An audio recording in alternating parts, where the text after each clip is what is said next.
प्रधानमंत्री नरेंद्र मोदी रविवार को तेलंगाना के दौरे पर थे और हैदराबाद में जहां उन्होंने एक सरकारी समारोह में कई विकास परियोजनाओं की घोषणा की, तो वहीं सिकंदराबाद में उन्होंने एक जनसभा को संबोधित किया। इस दौरान सिकंदराबाद में आयोजित कार्यक्रम में बोलते हुए पीएम मोदी ने लोगों से विदेशी मुद्रा बचाने की अपील की है और साथ ही पीएम ने इस दौरान 1 साल तक सोना ना खरीदने और खाने का भी तेल कम इस्तेमाल करने तक की अपील कर डाली, वाहनों के कम इस्तेमाल तक की अपील कर डाली। पीएम मोदी ने जनसभा में कहा कि सप्लाई चेन की इन मुश्किलों के बीच पिछले 2 महीनों से हमारे पड़ोस में इतना बड़ा युद्ध चल रहा है, इसका असर पूरी दुनिया पर पड़ा है और भारत पर तो और भी गंभीर असर पड़ा है।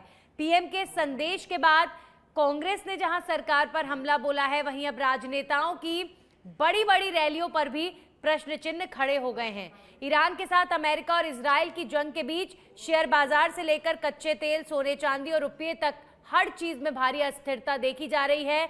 ऐसे में पीएम की इस अपील का सीधा संदेश विदेशी सामानों में पैसा खर्च ना करते हुए देश की संपत्ति देश में ही खर्च करने पर जोर दिया गया है।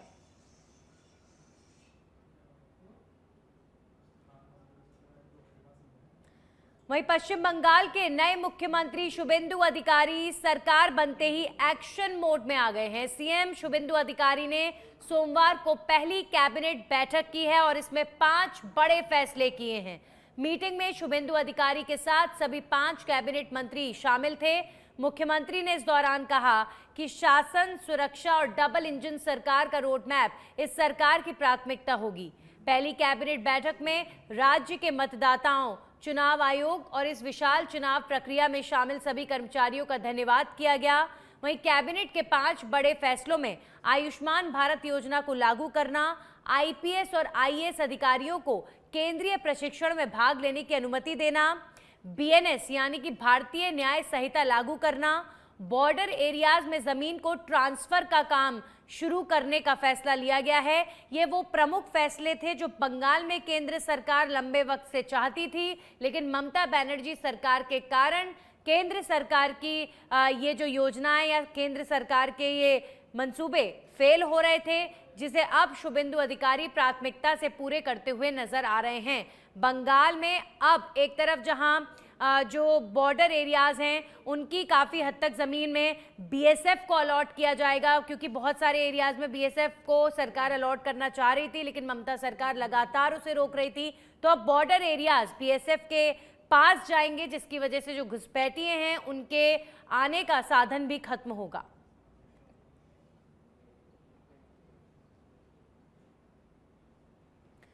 तो पश्चिम बंगाल के नए मुख्यमंत्री शुभेंदु अधिकारी आते ही एक्शन मोड में नजर आ रहे हैं। वहीं जयपुर राज्यपाल हरिभाऊ बागड़े ने राष्ट्रीय प्रौद्योगिकी दिवस के अवसर पर केंद्रीय इलेक्ट्रॉनिक अभियांत्रिकी अनुसंधान संस्थान के जयपुर कार्यालय में आयोजित समारोह में विज्ञान और तकनीक के उपयोग को समृद्ध एवं स्वस्थ जीवन के लिए आवश्यक बताया। उन्होंने सीरी से खाद्यान्नों में पेस्टिसाइड केमिकल की जांच के लिए आधुनिक उपकरण विकसित करने का आह्वान किया। राज्यपाल ने कहा कि भारत प्राचीन काल से विज्ञान में समृद्ध रहा है और शून्य की खोज समेत अनेक मौलिक योगदान विश्व को दिए हैं। उन्होंने विज्ञान के साथ नैतिक मूल्यों और मानव निर्माण पर भी जोर दिया है। कार्यक्रम में राजस्थान विज्ञान महोत्सव 2026 की स्मारिका का लोकार्पण और पोस्टर विमोचन भी किया गया।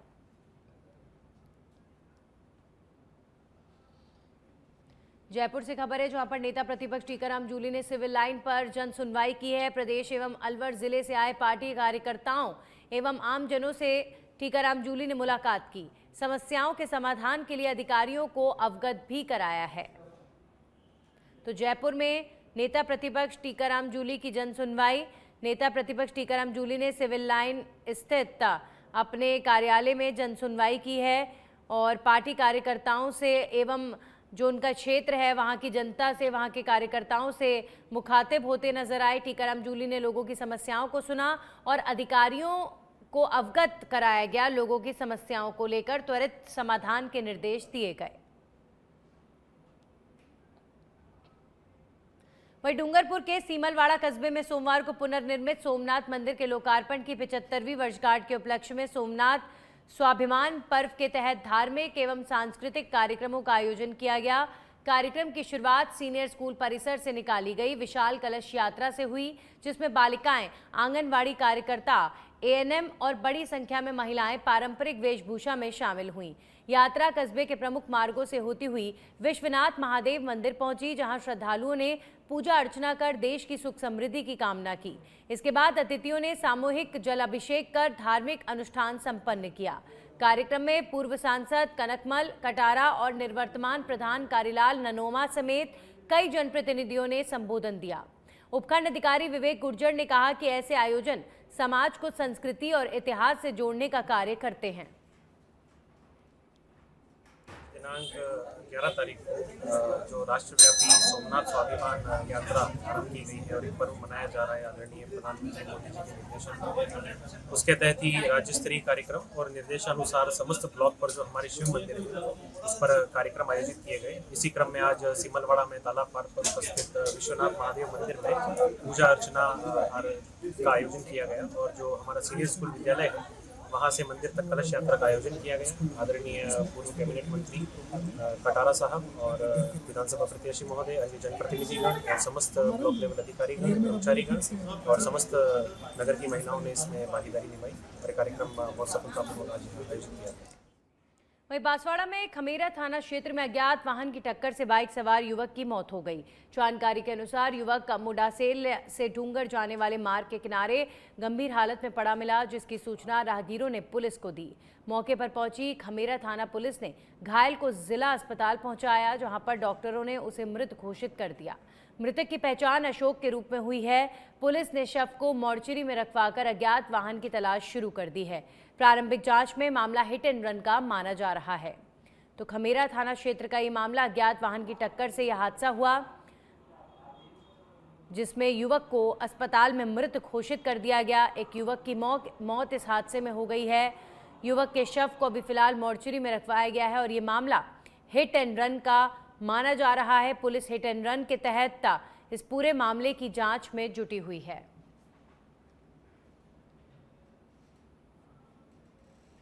बांसवाड़ा तलवाड़ा त्रिपुरा सुंदरी मार्ग की बदहाल स्थिति से क्षेत्रवासियों को भारी परेशानियों का सामना करना पड़ रहा है। लंबे समय से अधूरी पड़ी सड़क पर गड्ढों और उड़ती धूल के कारण लोगों को आवागमन में दिक्कत हो रही है। स्थानीय लोगों ने जिला कलेक्टर को ज्ञापन सौंपकर जल्द निर्माण कार्य पूरा कराने की मांग की है। धूल के गुबार से सांस लेने में परेशानी, आंखों में जलन और खांसी जैसी समस्याएं बढ़ रही हैं। इसी मार्ग पर मूर्तिकला से जुड़े सोमपुरा समाज के कलाकारों का रोजगार भी प्रभावित हुआ है, क्योंकि सड़क खराब होने के कारण पर्यटक और ग्राहक नहीं पहुंच पा रहे हैं, जिससे कई परिवारों को आर्थिक संकट का सामना करना पड़ रहा है। समाज के तलवाड़ा से करीबन 100 मकान है जो जिनकी आजीविका मूर्तिकला पे डिपेंड है। पिछले 14 महीनों से सड़क का काम चल रहा है और इतनी धूल उड़ रही है जिससे हमारे यहाँ के बुजुर्ग लोग और कई लोग सिलिकोसिस और लंग्स की बीमारी से ग्रसित है। इनका धंधा चौपट हो गया है। छोटे छोटे बाल बच्चों को खाने पिलाने की भी समस्या हमारे सामने हो गई है।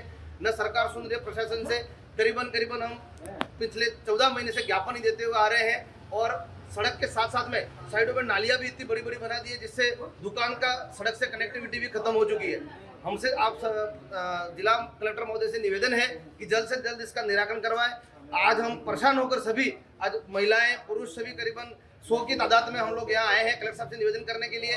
अगर प्रशासन फिर भी अगर नहीं जगता है तो फिर आगे हम रोड जाम करने का या कुछ भी महिलाएं वगैरह रोड पे आएंगी तो उसका। डीडवाना से है। डीडवाना के राजकीय बांगड़ जिला चिकित्सालय में नवजात शिशुओं का जीवन बचाने के उद्देश्य से न्यूनेटल रिसिसिटेशन प्रोसीजर पर 1 दिवसीय विशेष प्रशिक्षण कार्यशाला का आयोजन किया गया है। कार्यशाला में राजकीय एवं निजी क्षेत्र के चिकित्सकों, लेबर रूम स्टाफ और पीडियाट्रिक विभाग के कर्मियों से को भाग लेकर नवजात पुनर्जीवन की आधुनिक तकनीकों का प्रशिक्षण प्राप्त किया गया। कार्यक्रम का मुख्य उद्देश्य जन्म के समय सांस न ले पाने वाले नवजात शिशुओं को गोल्डन मिनट ने त्वरित जीवन रक्षक सहायता उपलब्ध कराना रहा। तो डमी के माध्यम से प्रैक्टिकल प्रशिक्षण देकर आपात स्थिति में सही तकनीक, उपकरणों के उपयोग और त्वरित निर्णय की जानकारी दी गई है। कार्यक्रम का उद्घाटन प्रमुख चिकित्सा अधिकारी डॉक्टर अजीत सिंह शेखावत ने किया, जिन्होंने एनआरपी तकनीक को नवजात मृत्यु दर कम करने में अत्यंत महत्वपूर्ण बताया है।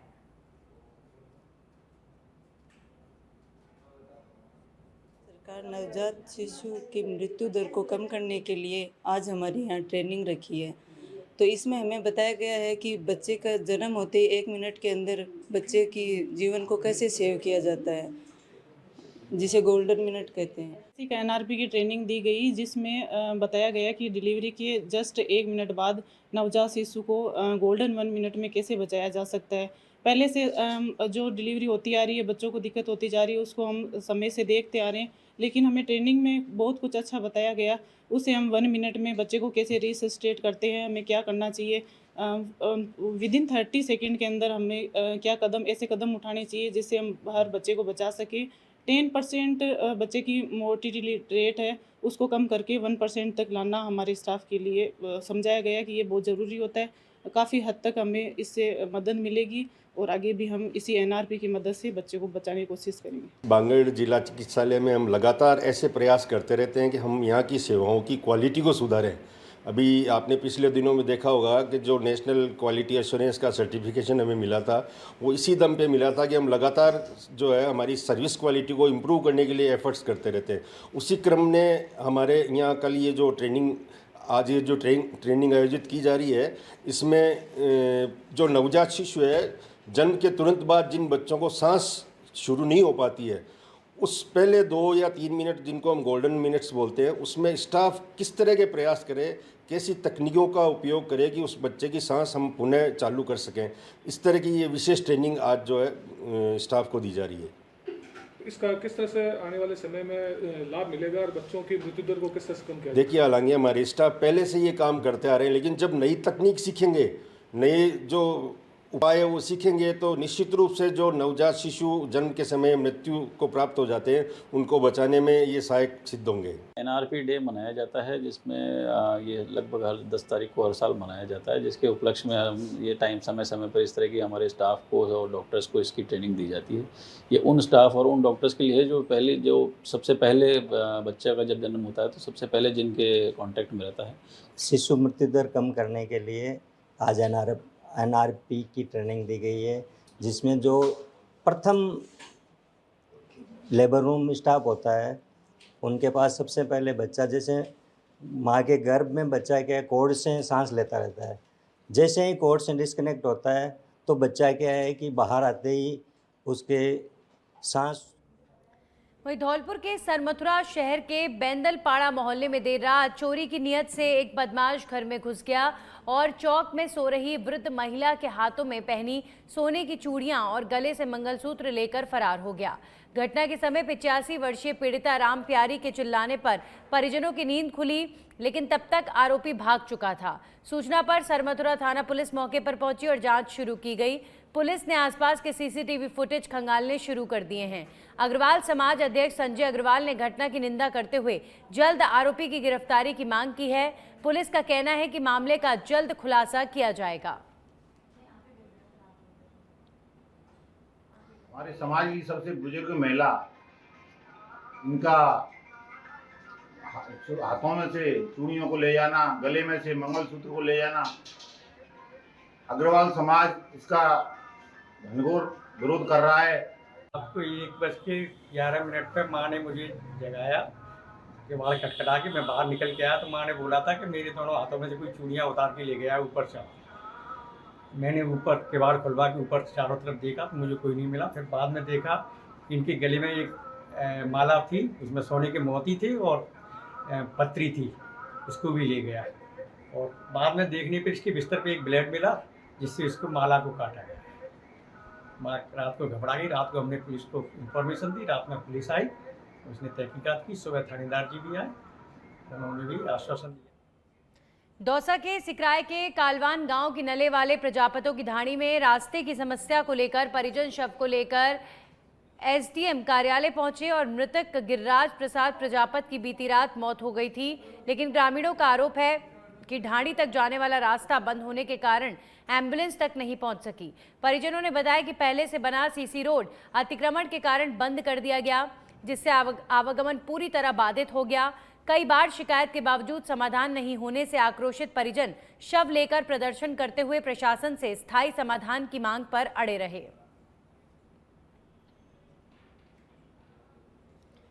वहीं झुंझुनू सोमनाथ स्वाभिमान पर्व सोमवार को श्रद्धा, भक्ति और सांस्कृतिक उत्साह के साथ मनाया गया। जिला स्तरीय कार्यक्रम रानी सती रोड स्थित लावरेश्वर महादेव मंदिर में आयोजित हुआ, जहां सुबह से ही श्रद्धालुओं की भारी भीड़ उमड़ पड़ी। कार्यक्रम का शुभारंभ जिला कलेक्टर डॉक्टर अरुण गर्ग और विधायक राजेंद्र भांबू ने दीप प्रज्वलित कर किया। इस दौरान भगवान शिव का विधि विधान से रुद्राभिषेक और विशेष पूजन किया गया। कार्यक्रम में गुजरात स्थित सोमनाथ मंदिर के राष्ट्रीय समारोह का सीधा प्रसारण भी श्रद्धालुओं को दिखाया गया। भजन संध्या, सामूहिक महाआरती और प्रसाद वितरण के साथ पूरा मंदिर परिसर हर हर महादेव के जय घोष से गूंज उठा। जो सोमनाथ में कार्यक्रम हुआ उसको पूरा देश जो है एक उत्सव के रूप में मना रहा है, और उसी श्रृंखला में झुंझुनू में लावरेश्वर मंदिर में प्रोग्राम रखा गया है, जिसमें मंदिर की भव्य झांकी, भजन कीर्तन, आरती, जलाभिषेक आदि होगा। और साथ ही जो प्रोग्राम गुजरात में और जयपुर में माननीय मुख्यमंत्री जी कर रहे हैं झारखंड नेशनल महादेव में, उसका लाइव प्रसारण होगा। तो मिला के उद्देश्य यही है कि जो सोमनाथ स्वाभिमान हर देशवासी उसका महसूस कर सके, उससे गर्व महसूस कर सके, और जो हमारी अच्छी परंपरा है उसको हम आगे बढ़ा सकें। आज पूरे भारतवर्ष में बड़ा हर्ष और उल्लास का माहौल है, क्योंकि सोमनाथ जी का जो मंदिर है वो सनातन संस्कृति का एक प्रतीक के रूप में माना गया है।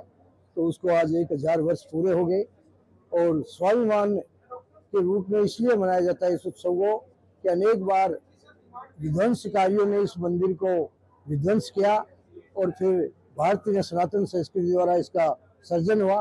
लेकिन विशेष बात यह है कि आज हमारे सरदार वल्लभ भाई पटेल ने 75 वर्ष पहले जो इसका भव्य और दिव्य निर्माण कराया, उसके बाद से ये सनातन संस्कृति का एक विशेष आकर्षण केंद्र और आस्था का केंद्र बना हुआ है। तथा हमारे झुंझुनू के लावरेश्वर मंदिर में जैसा कि वहीं भरतपुर में बिजली घर चौराहे पर मंगलवार को उस समय हड़कंप मच गया, जब पुलिस कार्रवाई से असंतुष्ट एक महिला 2 बालिकाओं के साथ पानी की ऊंची टंकी पर चढ़ गई। महिला का आरोप है कि पुलिस एक तरफा कार्रवाई कर रही है और उनकी सुनवाई नहीं हो रही है। घटना की सूचना पर भरतपुर पुलिस मौके पर पहुंची और भारी पुलिस बल तैनात किया गया।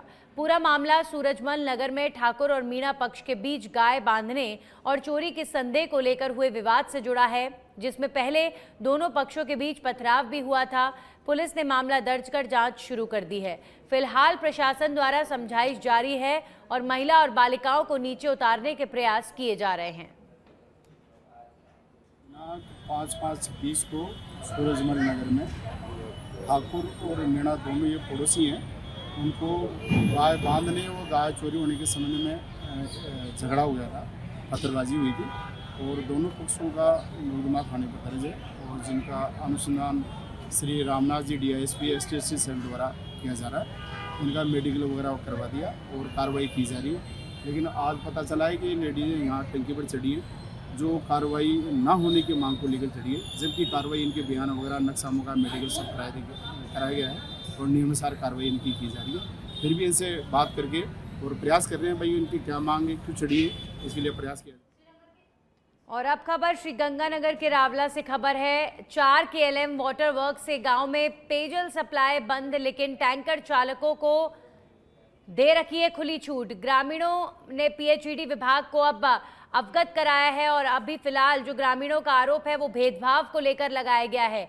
तो 4 KLM वाटर वर्क से गांव में पेयजल सप्लाई बंद है। टैंकर चालकों को खुली छूट का भी यहां पर आरोप लग रहा है। श्रीगंगानगर में लगातार पानी की किल्लत को लेकर जो किसानों की परेशानी है वो बनी हुई है, और एक बार फिर अब श्रीगंगानगर के रावला में 4 KLM वाटर वर्क से गांव में पेयजल सप्लाई बंद होने पर जो किसान है, ग्रामीण है, उनका गुस्सा फूट पड़ा है, और उनका ये भी आरोप है कि जो टैंकर चालक है उन्हें खुली छूट दे रखी है। ग्रामीणों ने PHED विभाग को इस पूरे मामले को लेकर अवगत करा दिया है और भेदभाव का आरोप भी लगाया गया है।